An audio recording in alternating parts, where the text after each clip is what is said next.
deux conceptions du droit de propriété s'opposent et paradoxalement se complètent. D'un côté, la propriété est considérée comme un droit naturel, inviolable et sacré. De l'autre, c'est une création de l'État. De fait, la propriété privée et l'État seraient indissociables.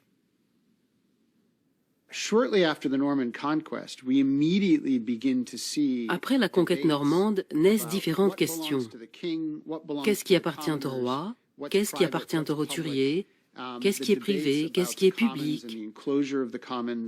Les débats portent sur les communs, sur les enclosures, sur l'accès aux forêts royales, sur lesquelles les roturiers avaient un droit de propriété bien avant l'apparition d'un État moderne. Les roturiers avaient en effet un droit de propriété sur les forêts et sur les terres communales. Tout cela apparaît dans les lois coutumières qui renvoient à la façon dont on a toujours fait les choses, des choses qui répondent à des problèmes pratiques, qui les résolvent et font sens pour la communauté. Cela ne vient pas de Guillaume le Conquérant. Cela vient de la communauté qui, il y a très longtemps, a décidé que certaines ressources appartiendraient aux seigneurs et d'autres à tout le monde. La propriété, en termes de concept juridique, remonte donc bien avant l'État au sens moderne du terme. I personally cannot imagine a property system without a state structure. Je ne peux pas concevoir un système de propriété sans une structure étatique. La raison en est probablement philosophique. Je suis absolument certain que les droits de propriété sont une création du droit.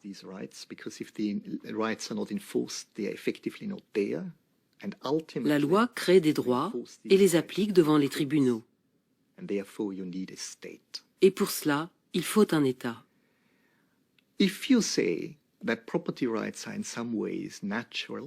Si vous dites que les droits de propriété sont naturels, comme le font certains philosophes, John Locke par exemple, mais certainement pas Hume pour qui c'était des droits conventionnels créés par l'être humain,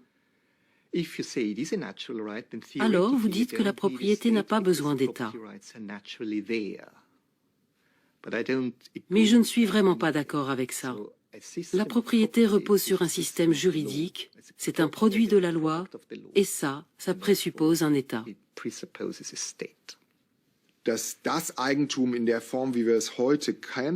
La propriété, dans la forme que nous lui connaissons aujourd'hui, n'est apparue qu'avec la mise en place de structures étatiques.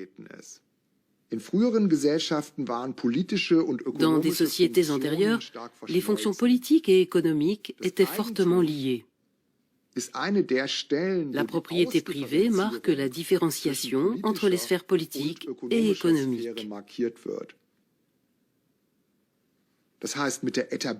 L'institution de la propriété privée a permis la création d'une sphère économique indépendante de l'autorité de l'État.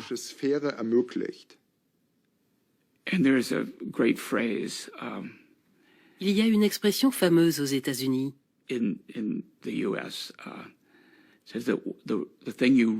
La chose dont il faut vraiment avoir peur, c'est quand le gouvernement vient vous dire « Je suis là pour vous aider ». Le privé n'existe que parce qu'il y a du public. Il y a forcément une alliance privée-publique qui permet de faire respecter les contrats privés, sans quoi on n'arrive pas à les faire respecter autrement que par la loi du plus fort. Par exemple, du côté de au moment de cette opération incroyable de colonisation de l'Amérique et d'arrivée des colons et du génocide finalement des populations indiennes qui vivaient en Amérique, au moment où les colons sont arrivés, il y a ces transactions hallucinantes de colons qui, au fond, font signer des actes de propriété en leur faveur par les Indiens sur la terre. Les Indiens qui leur font face comprenant absolument pas ce qu'ils étaient en train de faire. Il n'y avait pas d'État à ce moment-là pour faire respecter ces contrats privés. Ils ont été respectés parce que la loi du plus fort s'est imposée. Donc ils ont été mis en place dans le sang, en vérité. Mais si on ne veut pas que ce soit par la guerre, alors il faut un État qui soit derrière et qui fasse respecter le droit privé. Voilà. Ce qui pose la question de, dans les sociétés sans État, est-ce qu'il existe quelque chose comme la propriété privée? Et ma réponse est sans doute non. There are many nomad groups, for example, that Il y a beaucoup de groupes nomades encore aujourd'hui qui se déplacent dans l'Amazonie, entre la Colombie, le Brésil, le Pérou. En tant que nomade, vous n'êtes pas particulièrement intéressé pour établir une propriété dans une zone spécifique, puisque vous bougez sans cesse entre les États. Inhabiting that zone, you move to another one, etc. I think that pre-Hispanic groups really didn't. Je pense que les groupes pré-hispaniques n'avaient pas l'idée d'une propriété individuelle, ni même d'une propriété tout court. Or even of property. They related to the land in a. Ils se sentaient en relation avec la terre, de manière moins centrée sur une domination, et plus centrée sur la communauté, sur ses habitants.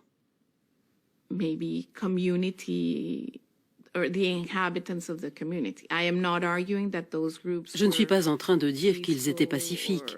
But I'm just arguing that the Je dis juste que l'idée d'une propriété absolue, comme une domination sur un bien, c'est une idée très occidentale. Good is an idea that is a very Western idea, basically. Tous les peuples n'ont pas le même rapport à la propriété.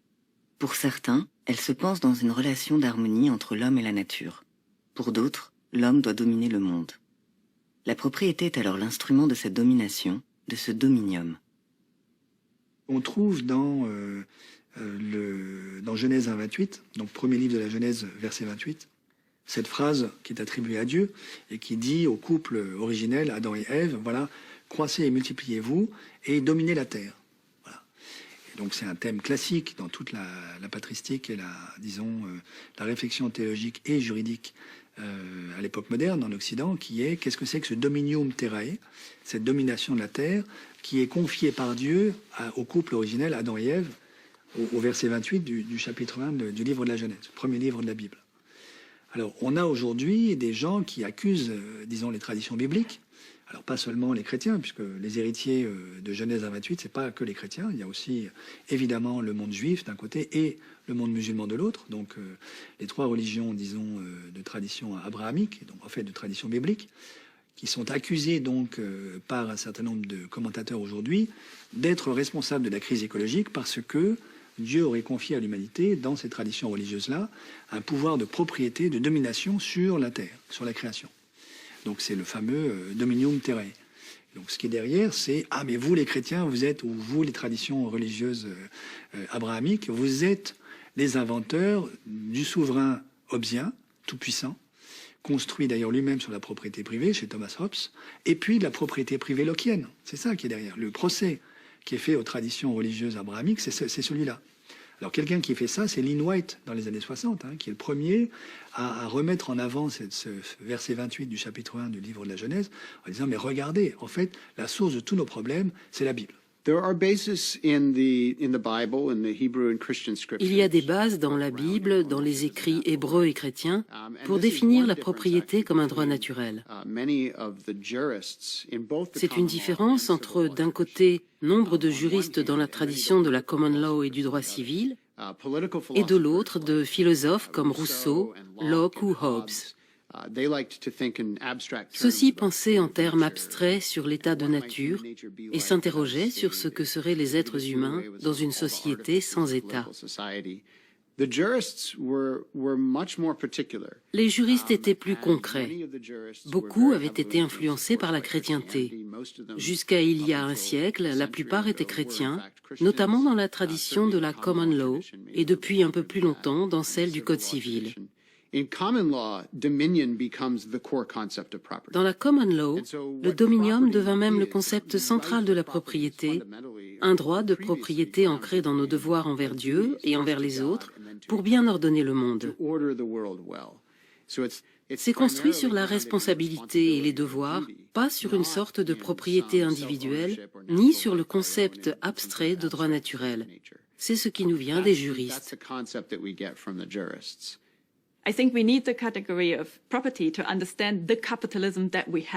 Je pense que nous avons besoin de la catégorie de la propriété pour comprendre le capitalisme actuel. Historiquement, le capitalisme a été construit sur des formes de propriété absolue, sur l'idée du dominium.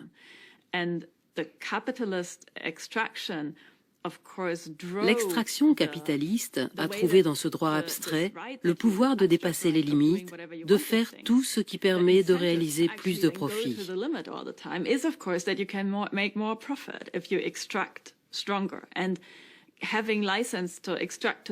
Avoir le droit d'extraire jusqu'aux limites de la destruction est encouragé par la concurrence capitaliste qui veut toujours plus repousser les limites du profit. Dès lors, si nous voulons comprendre le capitalisme contemporain, la catégorie de propriété est indispensable. On voit cela dans beaucoup de mouvements sociaux aujourd'hui, des protestations et une sorte d'aversion du dominium dans plusieurs domaines et une profonde aversion contre la violence inhérente aux relations de propriété.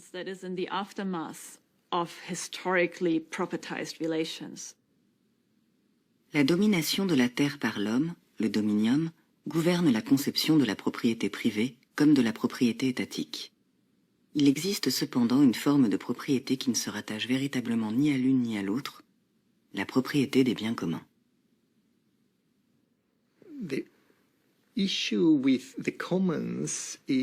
Les communs sont difficiles à définir, sinon par contraste avec les droits de propriété.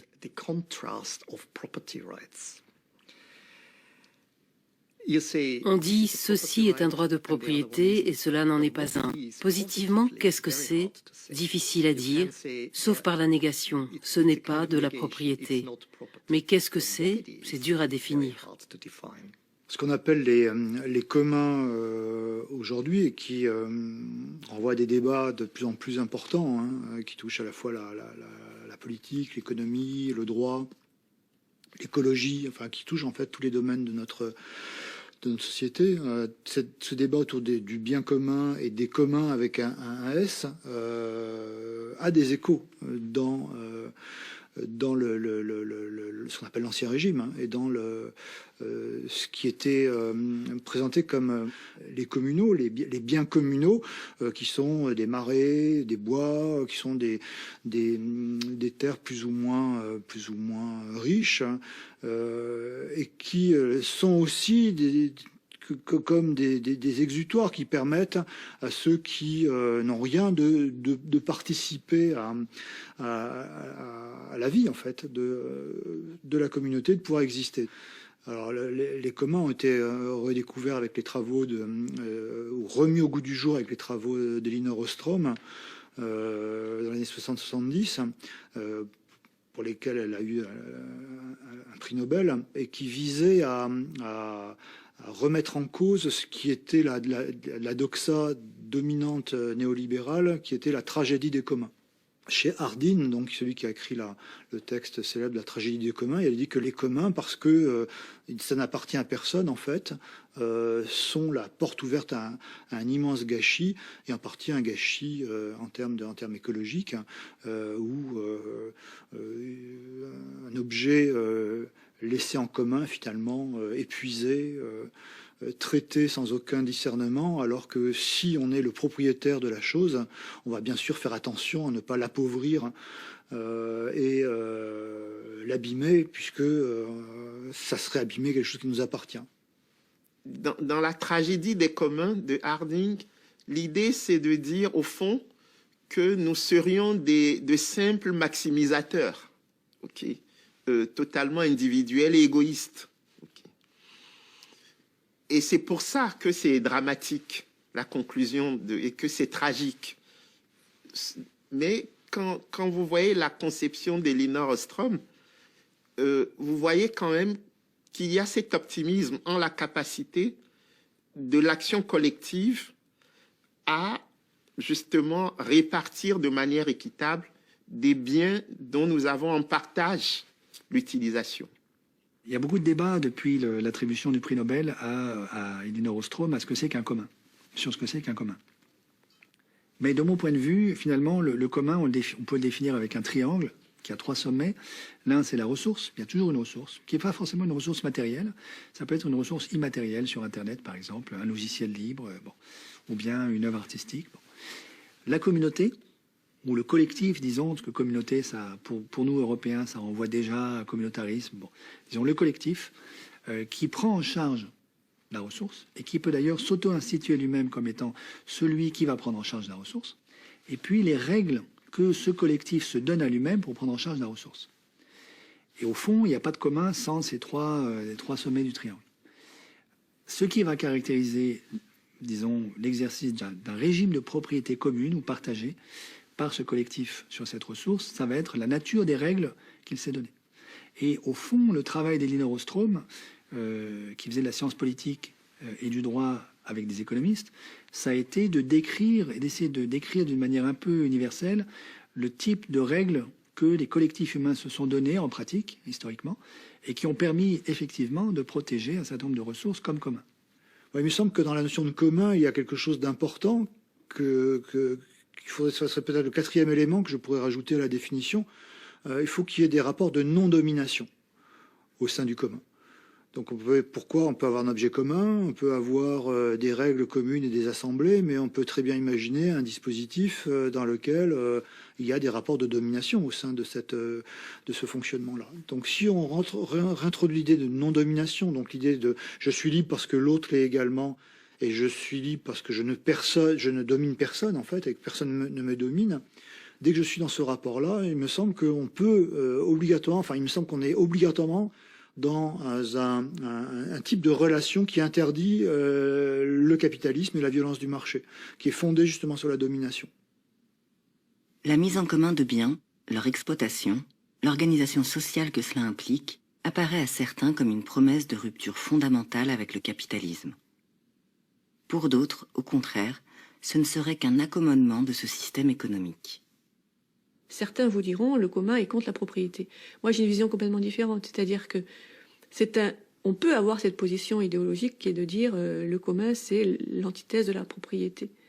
Mais au contraire, s'approprier la propriété, utiliser d'une manière alternative, c'est subversive la propriété pour en faire totalement autre chose et pour garder le pouvoir. Est-ce qu'on va arriver à un autre modèle de développement par là ? On ne peut pas répondre encore aujourd'hui, mais ce qui est intéressant, c'est que ce sont quand même des initiatives qui partent de la base et qui en même temps sont réfléchies théoriquement. Il n'existe pas une théorie des communs, mais différentes approches qui les définissent. Ein Ansatz versteht die Theorie der Commons. Une première approche conçoit les biens communs comme une ouverture collective dans un contexte économique néolibéral classique. Neoklassischen ökonomischen Gesamtkontext.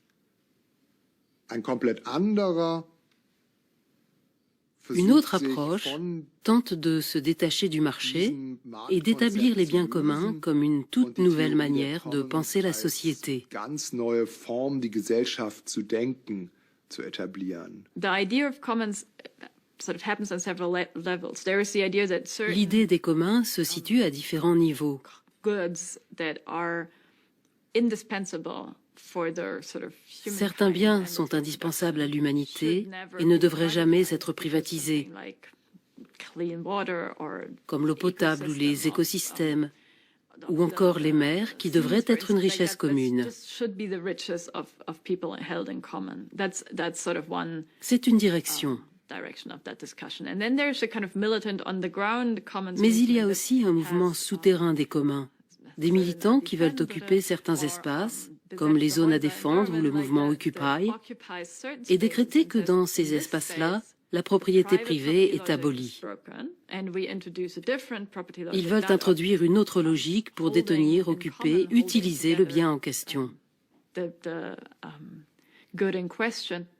I think the commons is difficult to reconcile with a certain conception of capitalism. Je pense que les communs sont difficiles à concilier avec une certaine conception du capitalisme qui part d'une reconnaissance d'un droit de propriété individuelle, celui d'avoir un dominium, un empire absolu sur nos possessions. Have absolute dominion over some part of the world. And in that sense, the commons would be, En I ce think, sens, pretty les dramatic communs break. marqueraient une rupture spectaculaire avec l'économie de marché et avec le capitalisme. I don't think it's a really dramatic break with free Pourtant, market. il n'y a pas forcément une rupture complète avec l'économie de marché telle qu'elle existe. Parce qu'en Occident, le marché s'est construit sur des formes plurielles de propriété, aussi bien communes que privées. In der kapitalistischen Logik ist natürlich nicht notwendig, die Idee der Gemeingüter La logique capitaliste ne se préoccupe pas de la question des biens communs. zum Großteil die Idee der Gemeingüter gewissen. Cette idée des biens communs est en contradiction avec la logique du profit individuel. Gleichzeitig ist es aber so, En même temps, il est un fait que même les analyses économiques attestent, une infrastructure publique favorise la croissance économique. tatsächliche ökonomische Wachstum befördern kann. Und gerade bei Gütern wie Cela se vérifie pour des biens comme les projets d'infrastructures centrales, ou pour l'eau, ou pour l'air. Infrastrukturen ist es so, Il n'y a pas de contradiction entre l'utilisation de biens communs et la croissance économique. tatsächlichen Existenz von Gemeingütern besteht. One of the things that I find interesting in the current discussions about the commons is that the commons is often seen as more Dans la discussion actuelle, les communs sont vus comme plus sains au niveau écologique, communal, plus communautaires, more having a avec un greater souci social plus important du welfare bien-être function. social. That may be possible. C'est possible, mais dans la plupart des cas, c'est démenti par l'histoire du capitalisme. The opposite. Native Americans, and this is a particular, it's more than an anecdote. Il y a une anecdote, ou plutôt un récit spécifique sur les communs. In Labrador, which is a part of northern Canada. Au Labrador, dans le nord du Canada, les Indiens utilisaient les castors pour se vêtir, pour se tenir chaud, pour manger. To keep warm, to eat, and so on. And Et les castors étaient chassés en commun. commons. Before the French came, there were lots and lots Avant of l'arrivée des Français, il y avait énormément de castors. Ils n'étaient chassés que pour les besoins familiaux. That's it. Once the French arrived and started paying, everybody killed Quand les as many Français people sont arrivés et ont commencé à payer, tout le monde s'est mis à en tuer le plus possible, that the number of si beavers bien que le nombre de castors a chuté et qu'ils allaient disparaître. and they were going to disappear. The Montagnais, which was an integrated group, Les Indiens, des montagnais, ont alors décidé de privatiser les communs. privatized the commons. So this saved the environment. Ainsi, ils ont sauvé l'environnement. So, and this was one of the origins of individual. Et c'est peut-être là qu'on trouve l'une des origines de la propriété privée dans le capitalisme. This is one of the origins of private property in capitalism. Alors, les communs, aujourd'hui, sont situés à la croisée des chemins pour nos sociétés. Il y a une option possible, malheureusement qu'on voit déjà en œuvre, qui est la reprivatisation ex post des communs, notamment à travers ce qui s'invente sur les médias sociaux, qui transforme les communs en des grands dispositifs extractivistes où la valeur est extraite par une société privée qui en fait des profits colossaux. Et les communs peuvent être aussi une vraie alternative à travers tout ce qui s'invente partout, par exemple des banques de semences dans des villages indiens, le copyleft sur Internet, les monnaies locales, etc. Voilà. Alors, est-ce que ça nous fait sortir du capitalisme ? Ça nous fait sortir certainement de la tentative de capitalisation universelle du monde, donc de transformation de toutes les marchandises en capital, c'est-à-dire en quelque chose qui est supposé me rapporter un flux de revenus futurs que je suis capable d'actualiser. Alors, si c'est ça le capitalisme, effectivement, les communs nous font sortir de ça. En tout cas, espérons-le. Pas les communs extractivistes au sens de Facebook, mais les communs qui s'inventent partout ailleurs. Voilà. Maintenant, je crois que nos sociétés, si elles veulent relever l'énorme défi de la polycrise écologique dans laquelle nous sommes engagés, elles ont deux grandes options devant elles, qui sont d'un côté une société très décentralisée, avec justement des communs, un État qui existe malgré tout, l'imaginaire anarchiste à mon avis est voué à l'échec, un État qui garantit les conditions de possibilité d'émergence de ces communs, et, par exemple, des productions d'énergie très décentralisées. La deuxième option, malheureusement, qui est parfaitement compatible, hélas, avec une transition écologique, mais cette fois-ci une transition écologique extrêmement injuste, c'est le modèle chinois, c'est-à-dire un État très centralisé, autoritaire, profondément antidémocratique, qui entre en alliance avec le secteur privé, avec le capital, et qui dit, en fait, si vous voulez avoir de l'électricité, il va falloir faire exactement ce que je vous demande, parce que elle va être produite par des forêts d'éoliennes. Tout simplement, pour avoir ces forêts d'éoliennes, il faut du capital.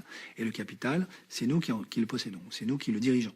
Les communs, tels que c'est défini dans le monde occidental, c'est ce qu'on peut qualifier de milieu absent entre le marché et l'État. Ce qui n'est pas marchand, mais ce qui n'appartient pas non plus à la sphère étatique. Voilà. En Afrique, le commun, c'est ce qui définit même la façon de voir les choses. Et c'est pour ça que les communs font écho à l'Afrique, non pas comme un élément subsidiaire, mais comme un élément central du mode de vie africain. Il y a un concept en Afrique qu'on appelle l'Ubuntu, qui veut dire « je et nous ». Voilà. C'est-à-dire que l'individu n'existe pas tout seul, il n'existe que par rapport au collectif, par rapport à la communauté. La théorie des communs nous ramène en définitive à ces anciennes formes de propriété qui n'étaient pas des propriétés justement pensées comme des propriétés individuelles, privatives, exclusives, absolues, qui étaient donc des propriétés toujours de droit d'usage. Ça nous permet de renouer avec des formes pré-capitalistes en fait de propriété. Il me semble en effet que la figure de la propriété contre laquelle vient buter, enfin, qu'essaye justement de dépasser les communs, c'est cette figure de la propriété qui a participé de l'avènement de la société industrielle, qui a accompagné tout au moins la société industrielle, et ce que l'on peut peut-être aujourd'hui appeler le capitalisme, avec l'idée de la propriété privée des moyens de production, la propriété privée de la terre, la propriété individuelle de la terre, et donc la propriété exclusive.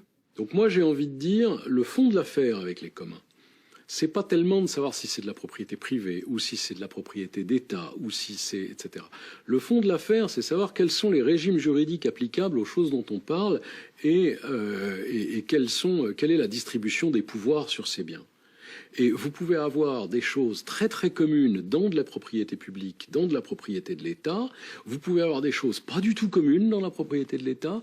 Et vous pouvez avoir des choses, vous voyez, je sais pas moi, un camp militaire, c'est pas super commun, je pense, par exemple, vous voyez. Et vous pouvez avoir des choses très communes dans de la propriété privée et pas communes du tout dans de la propriété privée aussi.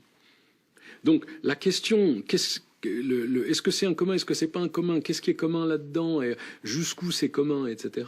Ça dépend de l'allocation précise des attributions juridiques aux uns, aux autres, et bon, ça dépend pas tellement de la question de savoir si c'est de la propriété privée ou si c'est de la propriété publique. On peut faire du commun à partir de la propriété privée, à partir de la propriété publique et à partir de formes de propriété qui sont suffisamment bizarres ou hybrides pour n'être ni de la propriété publique ni de la propriété privée. Parce que le fond de l'affaire, c'est quand même que la notion de commun vient faire dérailler la grande division du public et du privé en offrant des formes d'appropriation et des formes d'usage des choses qui ne rentrent clairement ni dans le modèle de l'un ni dans le modèle de l'autre. Penser les communs au niveau local paraît pour beaucoup désirable et facilement accessible. Passer à l'échelle nationale voire internationale soulève immédiatement des difficultés. Tatsächlich ermöglicht es die Theorie der Commons, Eigentum. En effet, la théorie des communs permet de repenser la propriété d'une manière intéressante. Elle dispense de viser une révolution à grande échelle. Es bedarf keiner grundlegenden Enteignung Il n'est pas nécessaire d'exproprier violemment tous les propriétaires fonciers, ni de bouleverser complètement le système juridique de la propriété. Au contraire, il est possible d'intégrer de petites formes fonctionnelles de communauté dans le système de propriété existant. C'est le grand avantage de cette théorie, elle est compatible avec le système existant. Elle peut se contenter d'un seuil bas pour déclencher des réformes et faire évoluer notre système de propriété. Est-ce qu'on peut faire une macroéconomie des communs? C'est ça une des questions qui m'intéresse. C'est-à-dire, est-ce que le périmètre des communs, par essence, est un petit périmètre? Voilà. Et là, je n'ai toujours pas la réponse. J'ai la conviction que oui, parce que la société africaine, c'est une société de commun, une société en commun. Maintenant, comment est-ce que nous pouvons, dans les règles de décision collective, faire primer cette philosophie du partage, de l'équité, de l'économie dans le vivre collectif quotidien?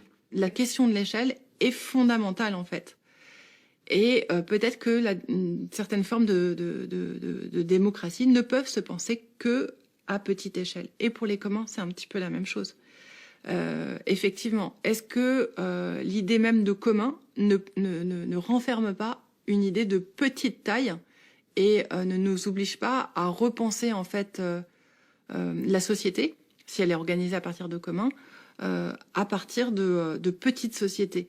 I actually find this argument that commons are more likely to work on a small scale. L'argument selon lequel les communs fonctionneraient mieux à petite échelle me paraît relever d'une pensée paresseuse, parce qu'à petite échelle, vous avez des problèmes que vous n'auriez pas à grande échelle. Nombre de petits projets administrés en commun échouent parce que les gens se connaissent trop bien, se jalousent les uns les autres, se disputent parce qu'il n'y a pas assez de talent, de capacités techniques dans l'équipe. Certains des problèmes que vous avez à petite échelle, vous ne les auriez pas à plus grande échelle.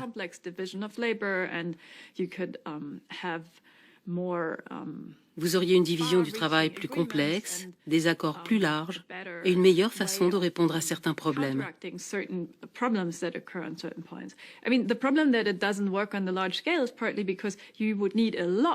Le problème, c'est qu'à grande échelle, il faut beaucoup plus de pouvoir pour réorganiser la société que pour en réorganiser de petites parties.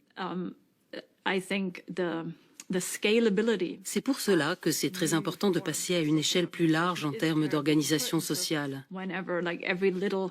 Quand on commence à avoir des pratiques sociales nouvelles, on peut se demander comment elles peuvent être généralisées. Je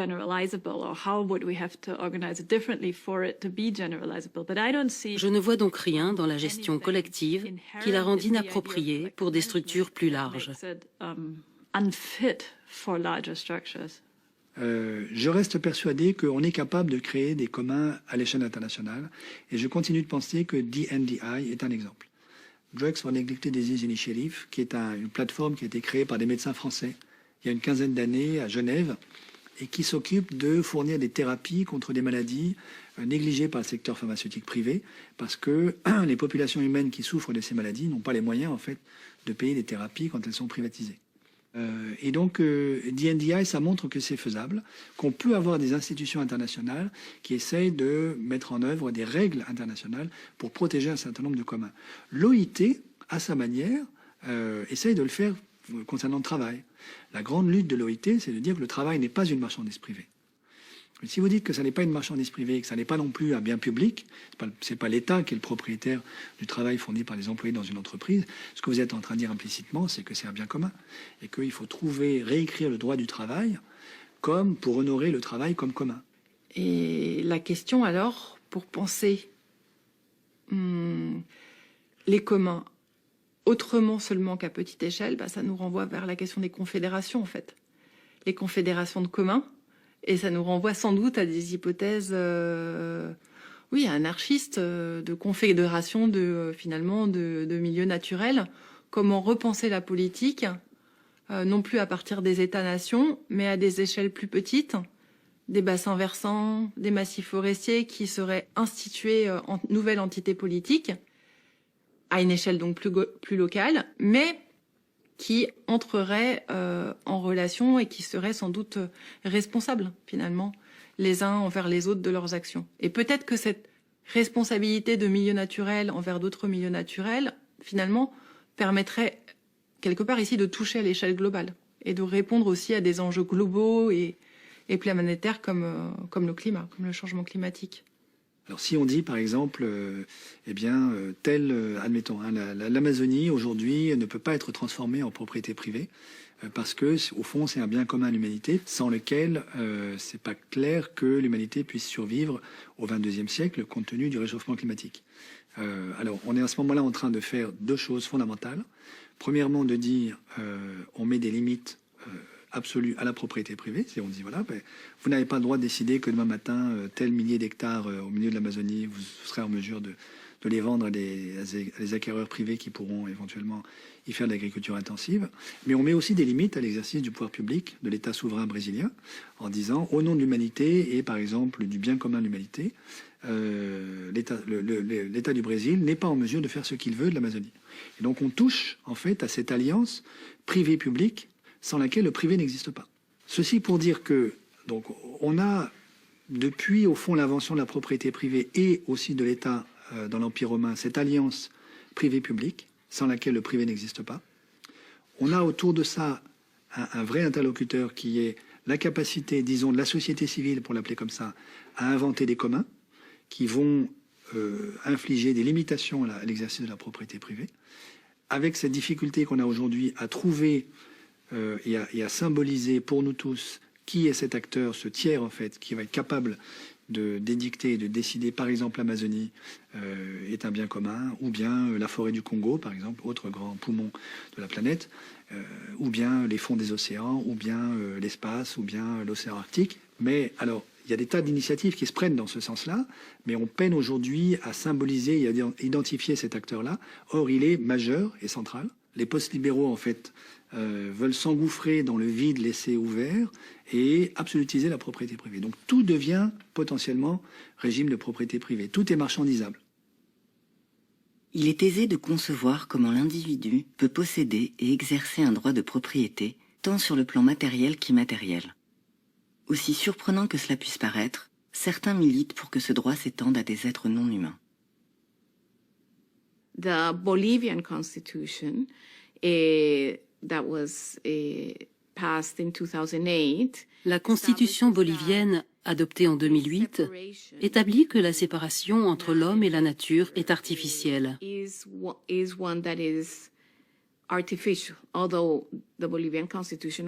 La constitution bolivienne établit la propriété privée, mais elle porte aussi l'idée d'une communion entre la nature et les humains.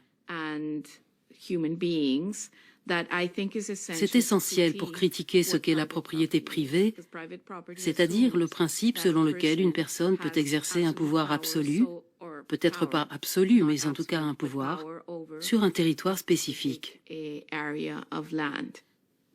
There are sometimes concepts, indigenous populations. Il y a un concept, notamment dans certaines populations autochtones, selon lequel la nature et ses différentes manifestations ont leur propre droit de propriété.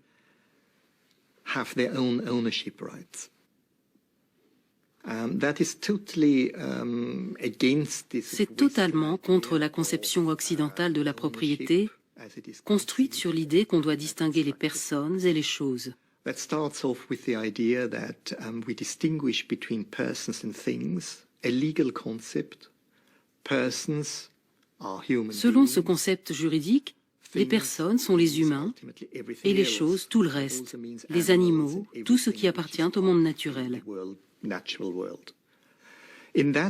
Dans la conception occidentale, l'idée que le monde naturel, un animal ou la nature inanimée, puisse avoir des droits de propriété ne fonctionne pas. C'est impossible. Je pense que le mouvement consistant à donner un droit de propriété à des ressources naturelles, des arbres, des forêts, des fleuves, est une erreur conceptuelle. Il m'apparaît plus important d'assumer les devoirs que nous avons envers le monde naturel, comme nous avons des devoirs envers ceux qui viendront après nous, nos enfants, nos petits-enfants, comme nous avons des devoirs par rapport aux pauvres qui ont besoin d'avoir accès à ces ressources pour vivre. C'est important parce que le droit de propriété concerne les êtres humains doués de raison, qui peuvent débattre, qui peuvent choisir ce qui est bon pour ordonner le monde. C'est au départ ce qui justifie ces droits. Ce n'est pas parce que l'on reconnaît des droits à d'autres êtres que les humains que l'on régresse nécessairement sur le plan des droits humains. Et de manière très classique, suivant une courbe, une flèche du temps, une manière linéaire, progressive de voir les choses, eh bien on dit justement en 1789, on reconnaît la personnalité juridique et donc la possibilité d'acquérir, d'être propriétaire à tous les êtres humains. Ensuite, on accepte ces mêmes prérogatives, cette même reconnaissance pour les esclaves, pour les enfants, pour les femmes, en 1938, qui ne sont plus des incapables majeurs, même mariés. Et donc, sur cette courbe, sur cette plutôt flèche du temps, eh bien, on placerait ensuite la reconnaissance de non-humains comme étant des personnes juridiques. Quand le Maori dit qu'il parle au nom de la terre, quelque part, c'est au nom d'un certain continuum entre la nature et l'être humain. Okay.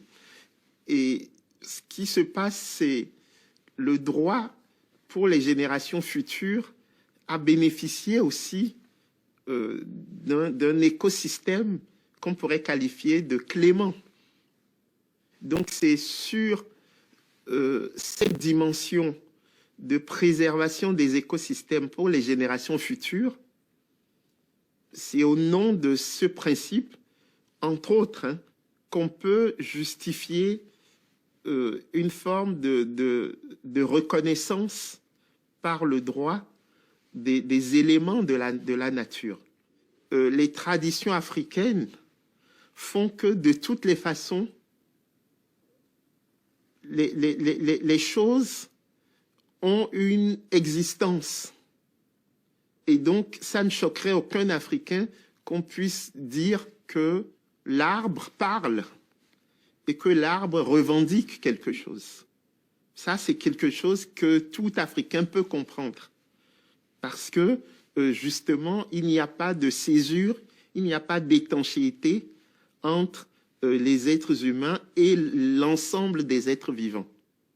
Est-ce que ce n'est pas justement cette propriété que les milieux naturels auraient d'eux-mêmes qui permettrait d'expliquer que nous autres êtres humains n'ayons que la propriété de droit d'usage justement relativement à ces milieux naturels? Est-ce que ce n'est pas là ce qui permet d'expliquer qu'on n'a pas la propriété absolue des milieux naturels? Parce que justement la Terre elle-même, mais la Terre au sens du fond de terre, de la petite Terre, est propriétaire d'elle-même. Est-ce que ce n'est pas cela qui permet d'expliquer justement que nous autres êtres humains n'ayons que la propriété de droit d'usage relativement à la Terre? Cette propriété initiale, fondamentale, que la Terre aurait d'elle-même. On pourrait très bien non seulement reconnaître la personnalité juridique à des fleuves, des arbres, on le fait déjà, hein, c'est pas, là j'invente rien, puis c'est pas très compliqué, hein.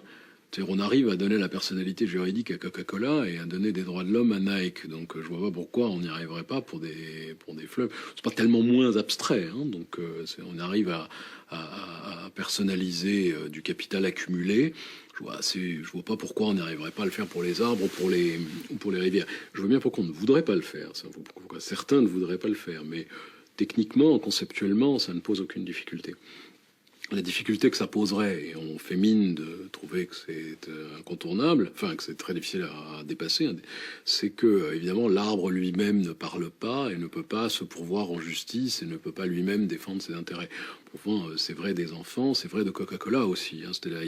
On a inventé la notion de personnalité morale pour ça, ainsi que celle de représentant. C'est-à-dire que les représentants parleront à sa place, comme on fait avec les enfants. Donc il faut se méfier un peu des représentants, il faut veiller à ce qu'il y ait des contre-pouvoirs, il faut veiller à ce que les représentants défendent vraiment les intérêts de la rivière et pas les leurs, par exemple, ou pas d'autres intérêts. Mais là non plus, rien qu'une société démocratique ne puisse affronter.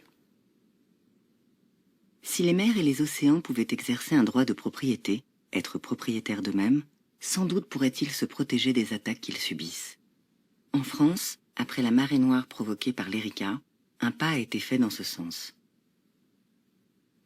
Est-ce que, avec l'article 1246 du Code civil, on n'a pas implicitement, donc sans le dire, reconnu que l'environnement ou la nature est désormais, dans le Code civil français, une personne juridique, avec un droit fondamental aux soins et à la réparation de l'environnement si on lui porte atteinte?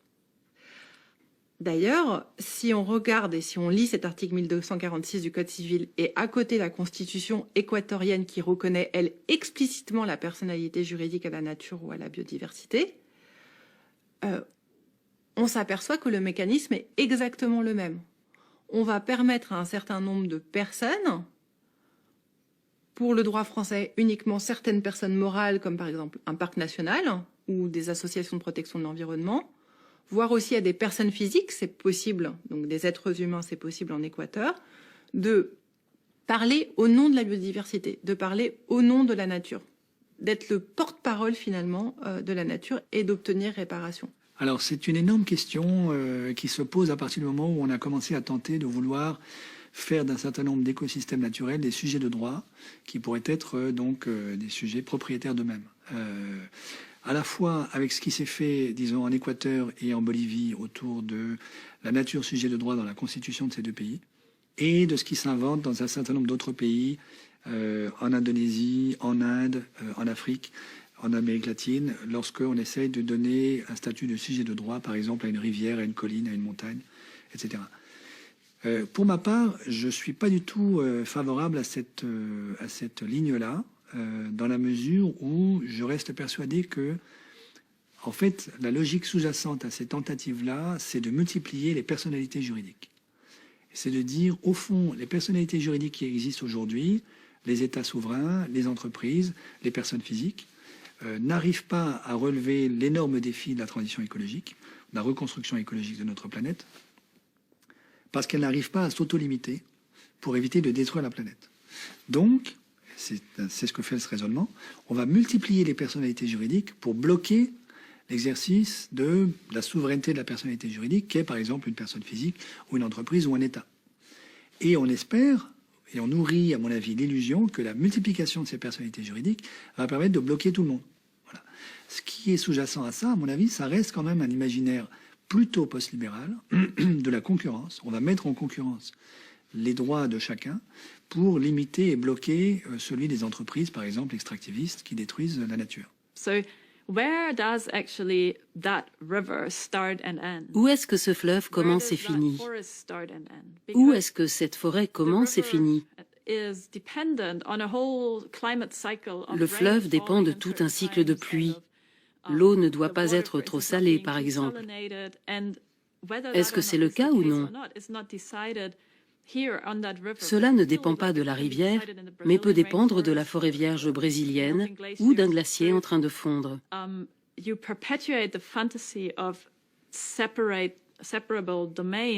On perpétue le fantasme de domaines séparables inspirés du dominium pour accorder des droits à des entités naturelles individuelles, alors qu'il faudrait envisager l'ensemble des relations entre ces différents systèmes. Also codification of all the interrelatedness of this entity with others. There's not the intact river. Il n'y a pas de fleuve ou de montagne encore intacte qui pourrait être protégé isolément. Nous avons déclenché des réactions en chaîne qui affectent toute la nature.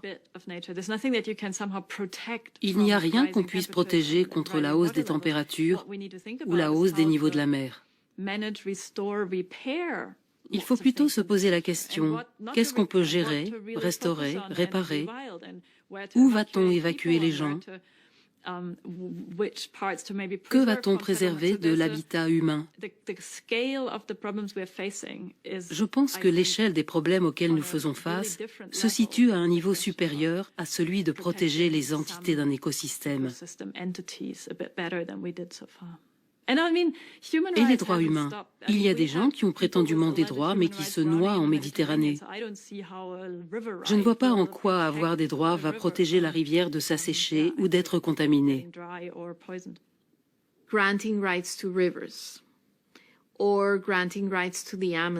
Je pense que donner des droits à un fleuve, à l'Amazone ou à l'Amazonie, en termes symboliques, c'est très beau.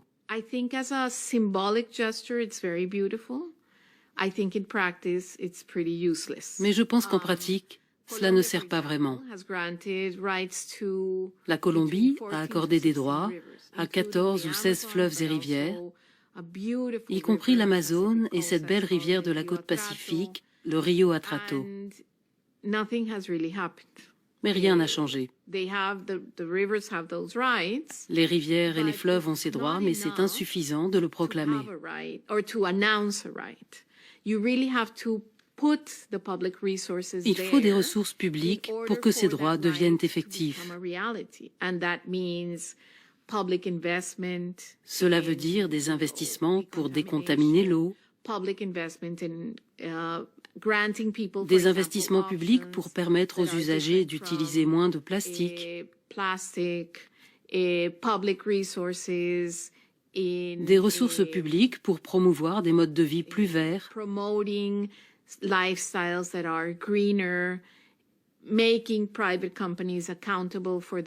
rendre les entreprises privées responsables des dégâts qu'elles commettent et les poursuivre en justice. Il y a une myriade de règles. Conférer un droit, c'est vraiment la partie émergée de l'iceberg. Il faut faire beaucoup plus. Mais c'est juste le début de l'histoire, pas la fin.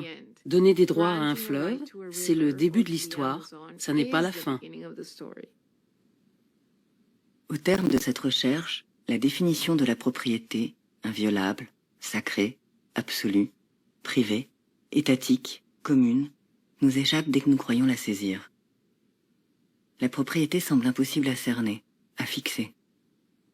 Peut-être faut-il, comme tant d'autres avant nous, renoncer à la définir, ou alors la définir par une autre voie. La propriété est un langage. C'est pas théorisé comme ça par tout le monde. Il y a beaucoup de gens qui pensent que c'est vraiment quelque chose, une essence, qui a une notion avec un sens stable, fixe, et de manière très métaphysique, avec des attributs substantiels, la perpétuité, l'exclusivité, le caractère absolu, le caractère subjectif, tout ce qu'on veut. Il y a des gens qui pensent que c'est une fonction et qui ensuite s'écharpent pour savoir laquelle d'ailleurs, parce que à quoi ça sert la propriété, c'est pas simple. Et bon, il y a la propriété comme on en parle dans la vie quotidienne, quand dans la vie ordinaire, et comme les gens qui n'ont pas étudié le droit ou qui n'ont pas en parlent, alors ils disent c'est à moi, c'est ma propriété, bon très bien. Dès qu'on rentre un petit peu dans la dimension technique, soit juridique, soit même économique, etc., bon, ce sont les spécialistes qui se mettent à parler, et là ils se mettent à parler un certain vocabulaire avec une certaine grammaire. Et là, on se met à parler de prescription acquisitive, de droit réel, de droit personnel, d'usufruit. Et en fait, c'est ça la propriété. La propriété, c'est tous les arguments qu'on peut faire à propos de ce qu'on associe au mot propriété. Et donc, c'est un langage, en fait, plus précisément, c'est un langage dans le langage. Et alors, qu'est-ce que ça implique de renoncer à définir la propriété autrement que comme ça? Bah, ça implique que, comme dans tout langage, on peut tout dire. On peut pas le dire n'importe comment, Mais on peut tout dire. On peut dire l'exclusion, mais on peut dire l'inclusion, on peut dire l'accaparement privé, mais on peut dire la coopération collective, on peut dire la communauté, on peut tout dire dans la langue de la propriété. Et ça, c'est l'intérêt. C'est que ça évite de fétichiser la propriété dans un sens ou dans un autre, si j'ose dire. Ça évite, par exemple, d'en faire un grand démon où la propriété privée serait la propriété absolue, subjective, etc. Et de trouver ça soit formidable, soit épouvantable, ce qui revient un peu au même, quand même, à la fin. Simplement, ça ouvre le terrain de jeu. Et donc, ça permet de se dire qu'est-ce que j'ai envie de dire dans le domaine de la propriété et surtout, qu'est-ce que la réalité du droit en vigueur me dit, sans l'étroitesse d'une définition préalable.